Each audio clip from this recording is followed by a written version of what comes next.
L'entrevue du jour, une présentation de la résidence des bâtisseurs Monseigneur Deschênes à Montmagny, une résidence privée pour aînés située au cœur de Montmagny, pour vivre en toute quiétude. La résidence des bâtisseurs Monseigneur Deschênes à Montmagny, une résidence privée pour aînés située au cœur de Montmagny. Personnel compétent, service 24 heures sur 24, infirmière, entrée sécuritaire contrôlée et plus encore. La résidence des bâtisseurs Monseigneur Deschênes pour vivre en toute quiétude. Notre prochain invité, on aurait peut-être pu prévoir 1 heure d'entrevue, peut-être 2 heures, puis je pense qu'on aurait peut-être pas eu encore assez de temps pour jaser de tout ce qu'on a jasé ce matin. Bernard Généreux, député fédéral, bonjour. Bon matin. Comment allez-vous? Ça va bien. Ça va bien. Aller-retour à Ottawa hier et avant-hier pour aller vivre un moment exceptionnel de la démocratie canadienne, il faut bien le dire. Là. Le discours du président de l'Ukraine, une adresse à la nation canadienne, a été un moment charnière. En tout cas, moi, ce genre de moment-là, tu ne veux pas manquer ça. C'est des choses qui sont des points historiques dans notre histoire, non seulement la nôtre, bien sûr, particulièrement celle des Ukrainiens, mais de la terre entière. Les pays sont solidaires les uns des autres, normalement. Et ce qu'on vit avec l'Ukraine, des fois, mon cœur balance en me disant, est-ce que l'Occident est en train de l'échapper totalement? Est-ce que c'est une défaite pour l'Occident? C'est une victoire pour la Russie? Ou est-ce que c'est une victoire pour nous? À un moment donné, la crainte d'une troisième guerre mondiale est réelle dans l'esprit de plusieurs. Si on met les pieds en Ukraine pour aller directement aider les Ukrainiens à se défendre, là, on leur fournit des armes, on leur fournit différents matériels, et on veut accueillir les réfugiés, on pourra en reparler tantôt, mais l'idée, c'est que le président ukrainien est d'un courage et d'un leadership absolument incroyable. Oui, puis c'est pas un combattant, c'est pas un gars d'armée comme Poutine, c'est un comédien. C'est un acteur, oui. Il est impressionnant, ce monsieur-là. Hein? Absolument, absolument. Puis il gère son pays actuellement de façon extraordinaire et défensive pour s'assurer que la Russie, puis d'ailleurs, les Russes pensaient prendre Kiev en 48 heures, après 3 semaines, toujours pas faites. Et là, les sanctions commencent à faire leur effet, là, les sanctions que tout le monde a mis en place. Tout le monde, j'entends, la planète entière a mis en place envers la Russie. Toutes les grandes entreprises américaines sont toutes en train de se sortir de là, les entreprises canadiennes aussi. Donc, il va y avoir des impacts à long terme. Et les Russes qui se font bombarder de propagande complètement inverse de ce qui se passe dans la réalité. D'ailleurs, les journalistes commencent à sortir. Je ne sais pas si vous avez vu hier, il y a une journaliste qui est venue avec une pancarte en pleine heure de grande écoute pour dire que ça n'a plus de bon sens. Là. 343 piastres d'amende, mais risque 15 ans de prison. Ah oui, c'est ça, non, absolument. C'est là qu'on voit que on est choyé dans notre pays. Ah, absolument. Écoutez, parce que l'Ukraine est une démocratie, il faut bien le dire. Depuis 30 ans, c'est une démocratie. Sauf que c'est une démocratie qui... évidemment, qui est comme naissante. Donc, il y a des problèmes. Évidemment, tout n'est pas parfait, là. Mais il n'en demeure pas moins que c'est un gouvernement élu. C'est le 3e ou 5e gouvernement. Je pense que c'est le 5e président en 30 ans. Donc, il y a vraiment dans des pays qui sont dans des démocraties naissantes comme celle-là, particulièrement dans cette région du monde où c'était des anciennes... Ça faisait partie de la Russie à l'époque, l'ancienne URSS. Et plusieurs de ces pays-là, la Crimée, la Crimée fait partie de l'Ukraine, mais la Géorgie, il y a d'autres petits pays tout autour là, qui, éventuellement, pourraient, même s'ils font partie de l'OTAN, pourraient se faire envahir par la Russie. Donc, il y a une prise de conscience mondiale de ces temps-là passés. Puis M. Poutine est en train de faire la démonstration qu'il est un autocrate, c'est un dictateur, essentiellement.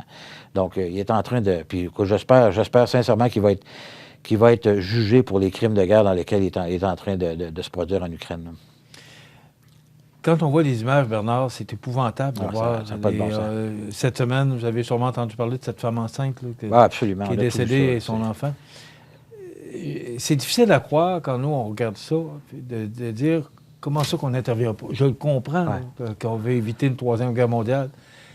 Mais il n'empêche que quand on regarde tout ça, on voit ces gens-là mourir, puis probablement qu'on va en arriver là aussi. Là. Alors, en fait, la population... j'écoutais des experts. C'est difficile de se faire une tête. Hier, j'écoutais Radio-Canada hier soir. C'est à peu près 75% du bulletin de nouvelles qui est sur l'Ukraine. On voit ces images-là, puis on dit, comment on doit voir ça? Et vous êtes des politiciens. Hier, il y a encore une fois le président ukrainien qui a demandé qu'on puisse bloquer les zones aériennes. Qu'on puisse bloquer, je cherche la bonne expression, mais... en anglais, c'est appelé ça un no-fly zone, là, c'est de façon à ce qu'il y ait un espace aérien sécurisé. L'espace aérien, merci. Et pourtant, on empêche, ouais. On dit non. Il continue à demander. Aujourd'hui, il parle devant le Congrès américain. Ouais. Il va se faire dire non encore. Ouais. Mais il continue. En fait, c'est pas nous qui disons non, mais comme la Russie qui dit non là, à ces demandes-là. Nous, en fait, c'est notre chef hier qui l'a proposé, Candice Bergen, qui a proposé qu'au moins vis-à-vis des corridors humains qui ont été humanitaires, qui ont été mis en place et qui sont plus ou moins respectés là, de la part de l'URSS, de M. Poutine. Ce qu'on demande, c'est d'avoir un no-fly zone en haut de cette zone-là, au moins, dans les corridors humains, pour être certain qu'il n'y ait pas de bombardement pendant que les gens qui sont en train de traverser à pied ou en voiture pour aller dans la Pologne ou ailleurs. Là. Donc, je pense que on peut, dans l'esprit de négociation avec la Russie, ça peut être quelque chose qui peut être au moins demandé, sans qu'on ouvre à la grandeur. Le problème de ne pas permettre à la Russie de survoler l'Ukraine au complet, on part littéralement en guerre. Là. C'est carrément la réalité. Et le calcul que plusieurs experts ont fait, et probablement que les conseillers stratégiques militaires de tous les pays, dont le Canada, dire la réalité, c'est qu'actuellement, il meurt des personnes en Ukraine à cause de ces conflits, à cause de ce conflit-là. Mais la résultante d'aller ou d'entrer en Ukraine puis d'aller se battre contre la Russie pourrait potentiellement être le déclenchement d'une troisième guerre mondiale. Et si c'était le cas, le nombre de morts serait catastrophique à travers la planète. En fait, ce serait presque la fin de l'humanité. Là. Je veux dire, on peut aller jusque-là. Je veux dire, les bombes nucléaires, là, il y en a autant aux États-Unis, en Chine, il y en a partout. Si on commence à se tirer ça sur la tête, là, c'est sûr qu'on ne durera pas longtemps. Là. Et c'est le risque. Ce risque-là est encore beaucoup plus grand que les pertes humaines qui sont actuellement vécues en Ukraine. Puis je vous dis, on est politiciens canadiens, on était là hier, là, la grande majorité des parlementaires étaient là pour soutenir l'Ukraine. Il y avait des Ukrainiens de partout au Canada qui étaient là aussi. C'était beau à voir l'unité qu'il y avait à la Chambre des communes. Puis on ne voit pas cette unité-là souvent. L'ovation qu'on a réservée au président. Non, c'est extrêmement émouvant. Là. C'est des moments, puis moi, j'étais extrêmement fier et honoré de représenter les gens de Montmagny, Lillec, Kamouraska-Rivière-du-Loup dans des circonstances comme celle-là. Puis ce qu'on veut, c'est que, idéalement, qu'on soit capable, puis là, j'en arrive où les gens qui sont en train de fuir, 3 millions de personnes, dont la majorité, c'est les femmes et les enfants et les personnes âgées, qui ont quitté l'Ukraine parce que les hommes sont obligés de rester sur place. À moins qu'ils soient malades, là, ils sont obligés de rester là pour se battre. Donc, la grande majorité des personnes qui sortent, qui sont majoritairement en Pologne, là, ils veulent venir au Canada. Le Canada, on vit depuis 2 semaines et 3 semaines même, là, la paperasserie administrative là, qui ne permet pas à ces gens-là de venir ici. Puis il y a une question de sécurité, on s'entend, parce qu'il y a des malfrats, là, il y en a partout sur la planète, puis il y en a en Ukraine aussi. Là. On ne veut pas les avoir ici. Donc, il faut vérifier qui vient ici quand il arrive ici. Ouais, on est tous d'accord avec ça. Il y a certaines mesures qui sont absolument, essentielles. Mais parce que ça prend un visa là, pour venir au Canada pour les Ukrainiens. Là. Sauf que quand on pense que la majorité des gens qui s'en viennent qui sortent de l'Ukraine actuellement sont des femmes et des enfants, on s'entend que pour la sécurité canadienne, là, on repassera. Là. Donc, il y a moyen d'accélérer les choses. D'ailleurs, quand M. Trudeau était en Europe la semaine dernière, il est allé en Pologne, puis en Pologne, l'ambassade canadienne est ouverte de 8h30 à 12h30. 4 heures par jour. Elle devrait déjà être ouverte 24 heures par jour avec le staff nécessaire pour assurer que ces gens-là, on puisse les embarquer dans un avion pour les amener ici le plus rapidement possible. Le Canada est ouvert et va les recevoir. Il y a 1,5 million d'Ukrainiens au Canada. On est capable de les accueillir. Des problèmes de main-d'œuvre. On est capable de les accueillir. Bon, évidemment, on fait des liens avec tout ça, mais la première chose, c'est qu'on veut leur sauver la vie. Oui, donc, mais on a du travail à leur donner aussi. En plus, évidemment, on peut les intégrer assez facilement. Là. Évidemment, c'est pas tout le monde qui parle anglais. Là, les Ukrainiens, il y en a qui parlent français, il y en a qui parlent anglais, mais évidemment, c'est pas tout le monde qui parle les langues usuelles au Canada. Donc, il y a de l'apprentissage, etc. Bon, mais ça reste on est un pays d'accueil. On l'a toujours été et on va toujours l'être. Ça fait partie de nos valeurs et je pense qu'on est capable d'accueillir ces gens-là. Bernard, bon, là, j'ai appris ce matin que vous allez être obligé de changer vos plans de vacances. Bon, mettons que je n'avais pas prévu aller en Russie en vacances, là, ni par affaire. Dites-nous ce que ça signifie. Parce que là, ce qu'on apprend, c'est que Justin Trudeau, Mélanie Joly, également Mme Freeland était déjà depuis 2014 qu'elle était pas mettre les pieds en Russie avant même qu'elle soit élue au Parlement. Okay. Mais là, c'est parce que la Russie, le ministre des Affaires étrangères hier, qui a publié une liste Ouais. de gens qui, maintenant, des parlementaires, entre autres, là, qui ne peuvent plus mettre le pied en Russie. Et votre nom y apparaît. Absolument. On est 303, je pense, là, sur 338. Alors qu'aux États-Unis, c'est M. Biden et le ministre des Affaires étrangères uniquement. Comment ça? Qu'est-ce que ça signifie? Expliquez-nous. Écoutez, moi, j'ai rien fait de mal, là. Je ne sais pas qu'est-ce qu'il m'en veut, qu'est-ce qu'il me veut, mais en fait, c'est une stratégie, encore là, de désinformation ou de mauvaise publicité pour le Parlement canadien, essentiellement. C'est ça qu'il veut faire. Il veut mal nous faire paraître, là, mais la réalité, c'est que, bon, évidemment, je ne sais pas quand est-ce que le dernier parlementaire canadien est en Russie, mais ça va faire un certain temps, là. On n'est pas un pays avec lequel on va régulièrement en Russie, de toute façon, là. Mais j'ai un collègue de l'Ontario qui est actuellement à Pologne, qui est là, puis il est allé faire du bénévolat pendant 2 semaines. C'est 2 semaines de relâche parlementaire. Il est allé là-bas pour aider les gens qui sont...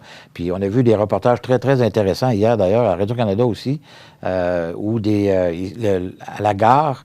Ils ont monté des tentes à l'intérieur même de la gare pour faire des cafétérias, c'est pas des choses qu'il y a normalement dans une gare de train.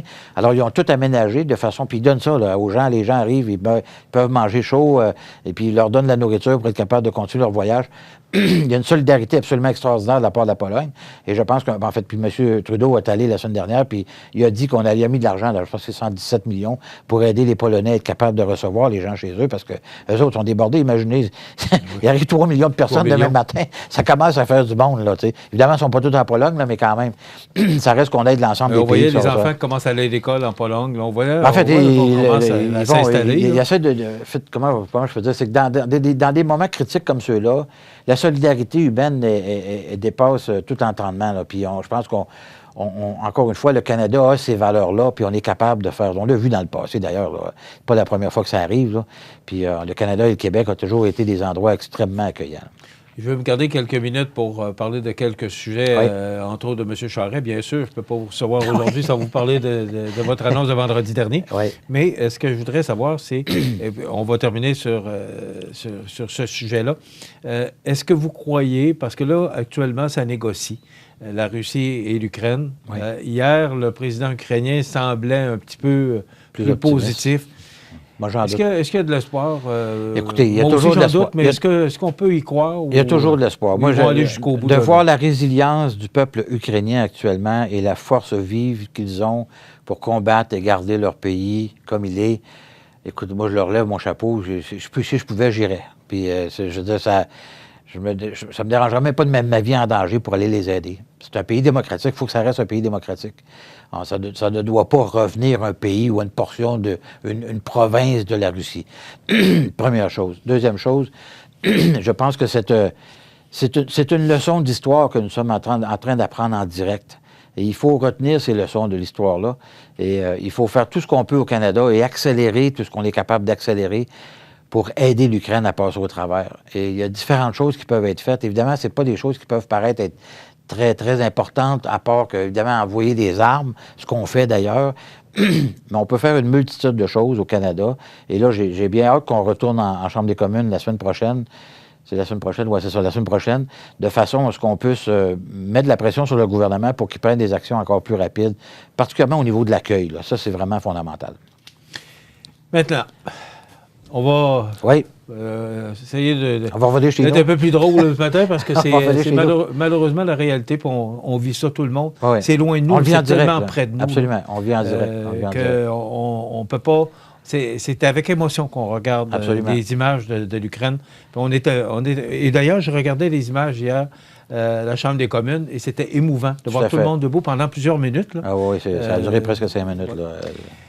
Bernard, vendredi dernier, vous avez annoncé en conférence de presse l'appui, M. Charest, qui a annoncé jeudi dernier qu'il se lançait officiellement. Donc, Pierre Blais, ex-ministre de la Justice et ex-député de Bellechasse dans le temps. Oui, Montmagny-Bellechasse, oui. C'était une autre chose, un autre territoire. Il y a également Jean Damour et aussi Norbert Morin. J'ai été surpris. Pierre Blais, moins, parce que, bon, c'est un ex-député fédéral, mais de voir 2 anciens députés provinciaux qui supportent Jean Charest, mais c'est leur ancien patron. Alors, expliquez-nous, là, est-ce que c'est vous qui avez organisé ce point de presse et qui est allé chercher des appuis ou si ce sont ces gens-là qui vous ont sollicité et qui ont dit « Hey, nous autres, on lève la main, on aimerait ça supporter la candidature de M. Charest ». En fait, il faut revenir un peu en arrière dans la mesure où, moi, je connais M. Charest depuis 30 ans. Donc, c'est pas quelqu'un que je connais très bien. D'ailleurs, il y a eu beaucoup d'images qui ont été diffusées lorsqu'il vous donne la main. Oui, ça a fait des boucles. Là, ça a donné que j'étais là. C'est pas volontaire, mais ça a donné que j'étais là. En tout cas, tout ça pour dire que je connais M. Charest depuis 30 ans. J'ai toujours eu beaucoup de respect pour lui. Et évidemment, son épouse vient de Saint-Pascal de Kamouraska. Donc, il y a un attachement particulier pour la région. Il a été un grand ami de Claude Béchard, que tout le monde a connu dans la région, qui était son dauphin, par ailleurs, que tout le monde avait identifié comme étant celui qui prendrait sa relève. Malheureusement, il est décédé. Et on était devenus des amis parce qu'on se parlait quand même assez régulièrement. On a fait le centre Bombardier de la Pocatière, c'était sous la gouverne de M. Charest. Donc, il y a eu énormément de choses qui se sont faites. Évidemment, il y a beaucoup de critiques par rapport à M. Charest, mais pour revenir à votre question, oui, c'est moi qui ai initié de parler avec Jean Damour, avec Norbert Morin et avec Pierre Blais. Ce sont tous des anciens collègues de Jean Charest. Et M. Charest a cette capacité d'être capable de réunir les gens et de les faire travailler ensemble. Et ça, pour moi, c'est une valeur fondamentale en politique. Il faut additionner en politique, il ne faut pas soustraire. Et le fait qu'actuellement, comme on le constate au Québec, il y a comme une espèce de flou, un vide, en tout cas au niveau du Parti libéral du Québec actuellement. Là, donc, il y a beaucoup de travail à faire de leur part pour éventuellement reprendre le pouvoir. On voit que la CAQ est très, très populaire. La CAQ est une coalition, il faut bien le dire. Hein. Il y a des libéraux dans la CAQ, il y a des péquistes dans la CAQ, il y a toutes sortes de choses dans la CAQ. Donc, il y a toutes sortes de personnes, de toutes sortes d'allégeances politiques. C'est une coalition. Donc, c'est difficile pour les autres partis d'arriver, même le Parti québécois, on parle même d'une disparition éventuelle. Là. Donc, il y a beaucoup de difficultés des autres partis de prendre leur place. Alors, il y a comme une espèce de vacuum qui s'est fait au Québec au niveau des troupes libérales provinciales qui fait en sorte que ces gens-là, ils ont soif de politique aussi. Puis avec un gars comme M. Charest, avec qui ils ont travaillé pendant des années, ça leur tente de s'impliquer puis de faire en sorte que M. Charest puisse prendre la direction du Parti conservateur. Course qui, par ailleurs, est très, je dirais, est très piquante, là. C'est le moins qu'on puisse dire actuellement entre différents pugilistes, là, si je peux l'appeler comme ça, comme boxeurs, ou en tout cas comme candidats. Ça va être une course où on doit tout mettre sur la table, là, parce que depuis 2015, on a raté nos élections. Là. On a eu le vote populaire, mais on n'a pas gagné nos élections. Et autant pour Andrew Scheer que pour Erin O'Toole. Donc, on a besoin d'un nouveau chef ou d'un futur chef qui va réunir l'ensemble du pays de façon positive. Là, ce qu'on voit actuellement, c'est qu'il y a de mes collègues qui sont dans la course, qui jouent de façon sur un côté très négatif de la chose.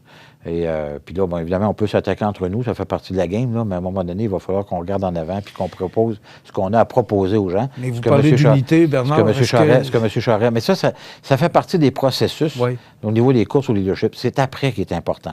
L'après, cette course-là, il faut s'assurer que tout le monde revienne ensemble puis qu'on regarde tous dans la même direction.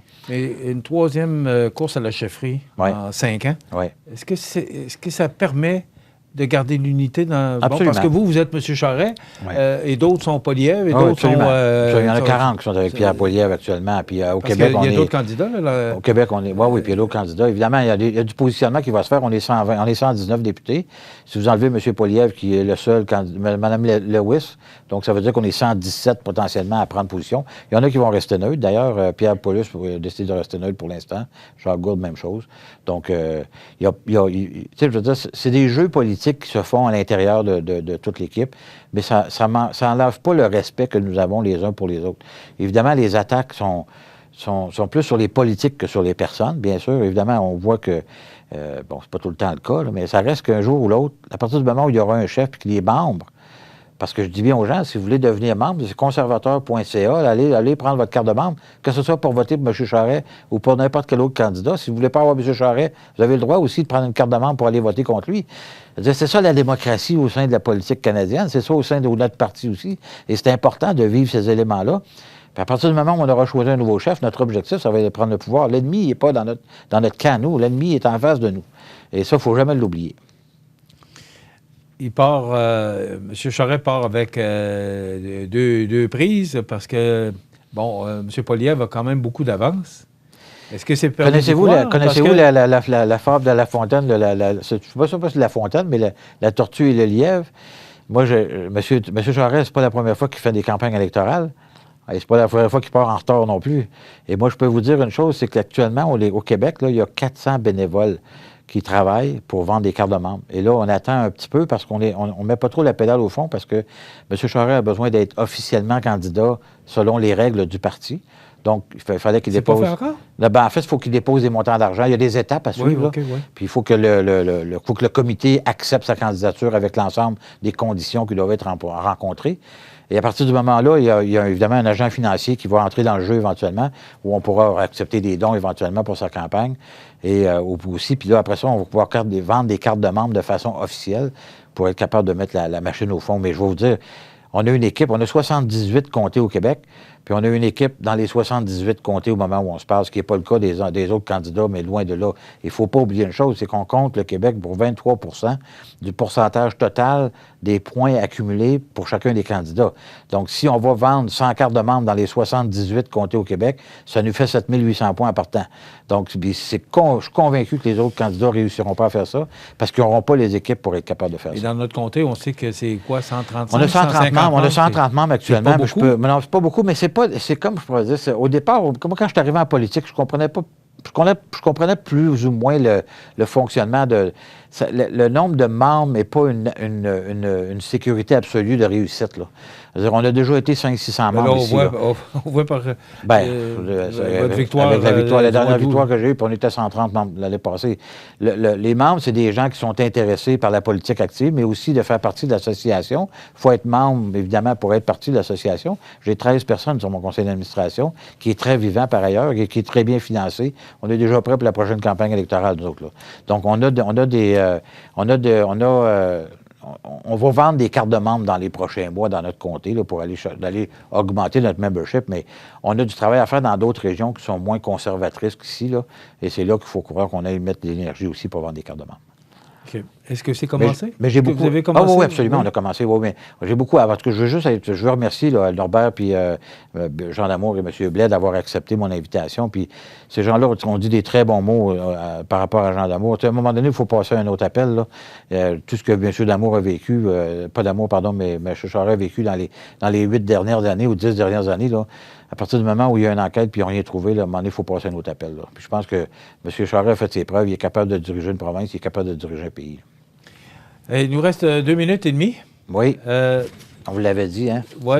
Il va manquer de temps. Oui, je vous l'avais dit qu'on aurait pu faire 2 heures facilement. Cette semaine, on a retrouvé ce guide fiscal-là dans la poste. Oui. Et dites-moi, moi, je voudrais... La question... il y a toutes sortes de trucs là-dedans, là, ou de... Oui, les choses à ne pas oublier, en fait. Parce que les choses à lesquelles on a droit en tant que citoyen... Vous avez les bons mots, là. C'est les choses à lesquelles on a droit. Est-ce que c'est Bernard Généreux qui fait ça? Ou ce guide fiscal-là est fait à la grandeur du pays, mais c'est localement il est fait à la photo de notre député qui apparaît? Il est fait à la grandeur du pays. Okay. On vient changer, on vient l'adapter. C'est un format qui est déjà préfet, si on veut, par la gang du Parti conservateur. Et nous, on vient y ajouter une touche un peu plus personnalisée. On choisit des photos qui font nos affaires aussi parce que on y va avec cela. OK, fait que vous l'adaptez à votre compte. On l'adapte à nous. Oui, c'est ça. Qu'est-ce qu'on retrouve rapidement là-dedans, Bernard? Essentiellement, c'est des trucs pour ne pas oublier quand vous allez faire vos rapports d'impôts parce que les familles, les personnes âgées, les travailleurs, il y a différentes catégories de payeurs de taxes, si on veut, là, selon le régime fiscal canadien. Il y a des éléments à lesquels vous avez droit, puis je pense que c'est important que vous sachiez, en faisant vos rapports d'impôts, de ne pas oublier d'aller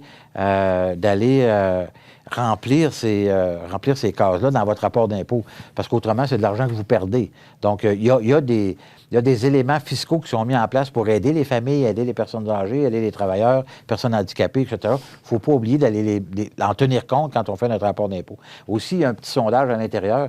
Je vous invite à le remplir, parce que pour nous autres, c'est important de savoir ce que vous pensez, non seulement du guide, mais de quelles sont les choses qui vous tracassent ou en fait qui vous intéressent actuellement pour que... Encore un sondage? On en fait tout le temps des sondages, c'est important. Ouais. En fait, on n'est pas fous, mais les populations ne sont pas folles non plus. On peut regarder le modèle de ce qui se passe à Québec actuellement. Je ne prends pas le monde pour l'acquis. En fait, je ne prends pas le monde des imbéciles non plus. Là. Ils savent très bien qu'on fait du pointage, mais on appelle les gens. Et ça, là, les gens apprécient de façon importante. On appelle les gens après qu'ils nous aient répondu. Ça nous fait un plaisir de le faire, d'ailleurs. Bernard Généreux, merci beaucoup. Vous étiez à Ottawa hier. Merci d'avoir été avec nous ce matin. C'était à l'horaire, mais bon, on sait que vous faites beaucoup de routes. Demain, on reçoit M. Daniel Caron, qui est ancien ambassadeur à Kiev, en Ukraine, qui sera avec nous ici demain matin. Ah, ça va être intéressant. Alors, c'est à ne pas manquer. Il y aura la chronique culinaire, Benoît Tardy. Et ce que j'ai compris, c'est que c'est la seule entrevue qu'il a accepté de faire avec nous. Donc, il est originaire de la région. Alors, merci d'avoir été... On se laisse, c'est déjà terminé. L'entrevue du jour, une présentation de la résidence des bâtisseurs Monseigneur Deschênes à Montmagny, une résidence privée pour aînés située au cœur de Montmagny, pour vivre en toute quiétude.